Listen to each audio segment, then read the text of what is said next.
C'est un véritable cadre d'échange et de partage avec l'ensemble des responsables, 45 départements, 14 régions. Nous avons 45 PCAD, 14 secrétaires administratifs de région, mais aussi 14 secrétaires au niveau des conseils de surveillance, n'est-ce pas, national.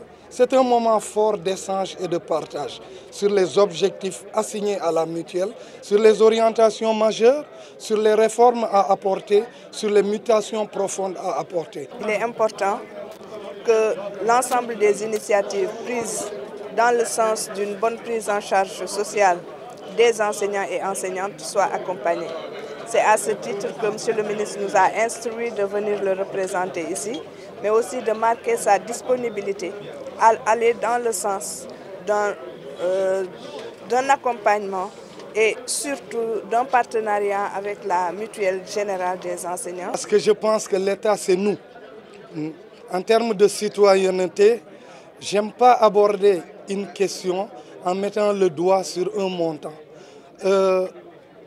D'abord, c'est magnifier ma gratitude pour les mesures d'accompagnement du ministre de l'Éducation, parce que vous conviendrez avec moi que les locaux que nous occupons ont été des locaux qui nous ont été donnés par le ministère de l'Éducation. Maintenant, s'agissant de la contrepartie de l'État, vraiment les discussions sont en avance et je tiens à garder ça dans ce que j'appelle en attendant vraiment que les choses progressent. L'État est dans d'excellentes dispositions pour trouver des solutions idoines, des solutions appropriées pour que nous puissions dépasser cette situation, cette problématique. Au-delà de la contrepartie, nous attendons bien entendu une subvention de l'État. Et je pense que l'État est dans d'excellentes dispositions pour aller, n'est-ce pas, dans ce sens. Nous avons commencé un travail avec la mutuelle générale de l'enseignant. Travail qui ne s'arrêtera pas seulement dans les rapports entre le ministère et la mutuelle, mais surtout les rapports entre le gouvernement et la mutuelle générale des enseignants du Sénégal. Encore faudrait-il maintenant que ces concertations, que ce partenariat se fasse sur des bases claires, juridiquement parlant, mais aussi sur des bases claires entre acteurs du système éducatif. Les défis qui nous attendent en termes de challenge sont immenses, bien entendu, parce qu'il convient de maintenir l'excellence. Depuis le 9 juillet 1995, la mutuelle générale de l'éducation a vu le jour, est née sur les fonds baptismaux.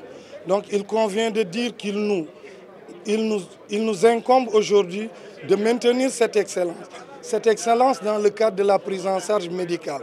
Mais vous conviendrez aisément avec moi que si la santé n'a pas de prix, la santé a un coût.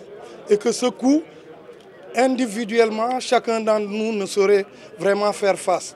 Donc c'est dans le cadre de la mutualité, dans la mutualisation de nos efforts que nous y parviendrons. De Fongolimbi à Ranérou, de Oussouye à Ziguinchor, de Vélingara à Louga, il nous convient d'assurer la prise en charge socio-médicale des enseignants du système éducatif sénégalais.